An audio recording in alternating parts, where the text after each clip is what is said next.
എൻ്റെ ജീവിതത്തിൽ ആദ്യമായിട്ട് ഞാൻ തലശ്ശേരി കണ്ടൊരു ദിവസമാണ് ഇന്ന്. ജോലിയുടെ ഭാഗമായിട്ട് തലശ്ശേരി KSRTC ഡിപ്പോയിൽ വന്നതാണ്. അപ്പോൾ വൈകിട്ട് ഓഫീസ് ടൈം കഴിഞ്ഞതിന് ശേഷം ഇവിടെ തന്നെ തലശ്ശേരി തന്നെ സ്റ്റേ ചെയ്യേണ്ടി വന്നു.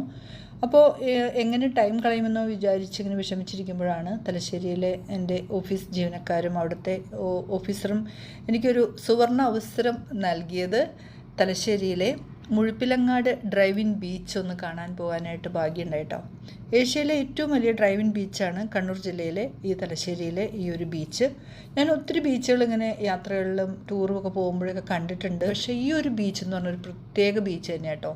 ജീവിതത്തിൽ ഒരിക്കലെങ്കിലും നിങ്ങൾ ഇവിടെ വന്ന് ഇതിൻ്റെ മനോഹാരിത ശരിക്കും ഒന്ന് ആസ്വദിക്കണം. കാരണം ഈ തിരമാലകളെ തഴുകിക്കൊണ്ടാണ് നമ്മൾ യാത്ര ചെയ്യുന്ന കാറും അതുപോലെ ബൈക്കും ഒക്കെ ഇങ്ങനെ പോകുന്നത്. നമുക്കിങ്ങനെ ഡ്രൈവ് ചെയ്തുകൊണ്ട് ഇതിൻ്റെ ഭംഗി ആസ്വദിക്കാൻ പറ്റുമെന്നുള്ളതാണ്. ദൈവത്തിൻ്റെ സ്വന്തം നാടെന്ന് വിശേഷിപ്പിക്കുന്ന നമ്മുടെ കേരളം എത്ര മനോഹരമാണെന്നറിയോ. അത് ആസ്വദിക്കാതെ നമ്മൾ പോകുന്നത്, ഈ ഭൂമിയിൽ നിന്ന് പോകുന്നത് തന്നെ വലിയൊരു നഷ്ടമാണ്. സമയം കിട്ടുമ്പോഴോ അല്ലെങ്കിൽ നമുക്കങ്ങനെ ഒരു അവസരം വരുമ്പോഴോ നമ്മൾ ഈ പ്രകൃതിയുടെ ഭംഗി നന്നായിട്ട് ആസ്വദിക്കണം കേട്ടോ. എന്തായാലും ഞാൻ ഈ ഒരു നാട്ടിൽ ചെന്നപ്പോൾ ഇതിൻ്റെ പ്രത്യേകതകളെല്ലാം എനിക്ക് ഒന്ന് കാണണമെന്ന് ആഗ്രഹം തോന്നി. അങ്ങനെ ഈ ഒരു ബീച്ച് കാണാനായിട്ടുള്ള ഭാഗ്യമുണ്ടായി.